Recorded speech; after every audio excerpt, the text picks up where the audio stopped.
Hello everyone, আসসালামু আলাইকুম। ঢাকার মধ্যে ঘুরতে গেলে কেন জানি একই জায়গায় বারবার ঘুরে ফিরে আসে। তো আজকে আমরা চলে যাব বঙ্গবন্ধু সামরিক জাদুঘরে। আর এটা দর্শনীয় স্থানের পাশাপাশি শিক্ষণীয় হবে। প্রথম দিকে ফ্রিতে প্রবেশ করা গেলেও বর্তমানে টিকিট নিয়ে প্রবেশ করতে হয়। প্রদর্শন করেন সেই জিপি গাড়িটি।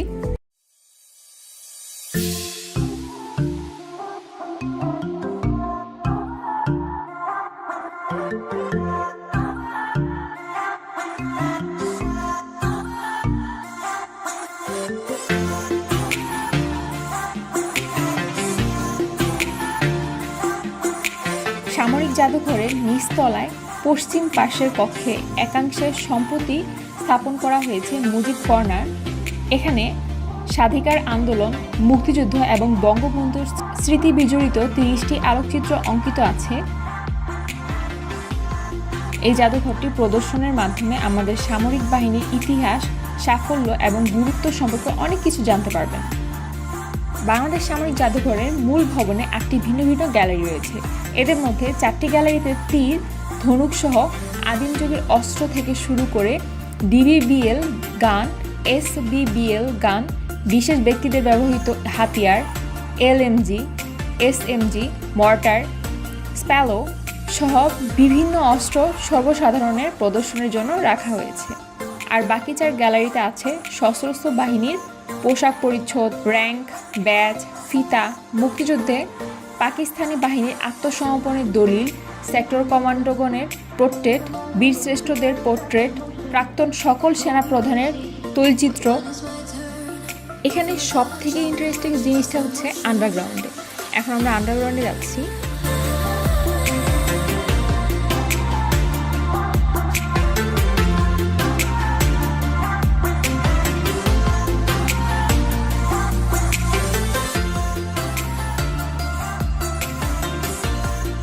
এখানে মূলত নৌবাহিনী সম্পর্কে জানতে পারবেন এবং সেই সময়ে নৌপথে ব্যবসা বাণিজ্য কীভাবে আবির্ভাব ঘটেছিল তার সম্পর্কেও জানতে পারবেন।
তবে হ্যাঁ, এখানকার সব থেকে আকর্ষণীয় জিনিস হচ্ছে 1080p ভার্চুয়াল রিয়েলিটি শো।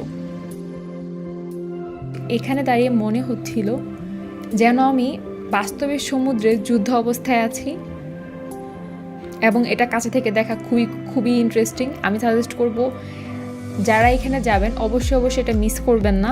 আর হ্যাঁ, সামরিক জাদুঘরে আপনার কোন জিনিসটা সব থেকে বেশি ভালো লেগেছে তা অবশ্যই আমাকে কমেন্ট বক্সে জানাবেন। যেহেতু এটা 8টি গ্যালারিতে বিভক্ত আছে, প্রথম গ্যালারিতে হাত, কুঠার, তীর, ধনুক সহ আদিম যুগের অস্ত্রশস্ত্র প্রদর্শিত হচ্ছে। দ্বিতীয় গ্যালারিতে ডিবিবিএল গান, এসবিবিএল গান, বিশেষ ব্যক্তিবর্গের ব্যবহৃত হাতিয়ার সহ যুদ্ধাস্ত্র প্রদর্শিত আছে। তৃতীয় গ্যালারিতে এলএমজি, এসএমজি সহ মাঝারি অস্ত্র আছে।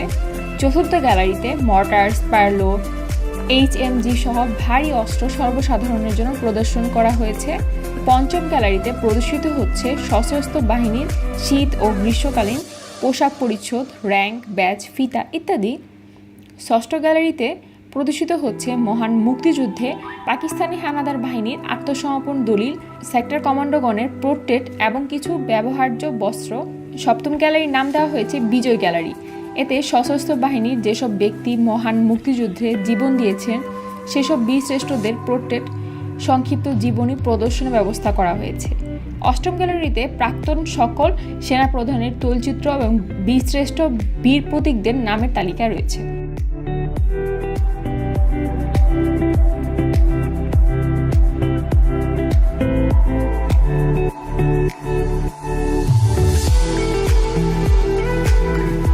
এখন কথা হচ্ছে কিভাবে সামরিক জাদুঘরে যাব। ঢাকার বিভিন্ন স্থান থেকে বাস, সিএনজি কিংবা ট্যাক্সি ভাড়া করে বিজয় সরণিতে সরাসরি সামরিক জাদুঘরে আসতে পারবেন। এছাড়া সুবিধাজনক উপায়ে ফার্মগেট অথবা চন্দ্রিমা উদ্যানের সামনে নেমে রিক্সা কিংবা পায়ে হেঁটেও জাদুঘরে পৌঁছাতে পারবেন।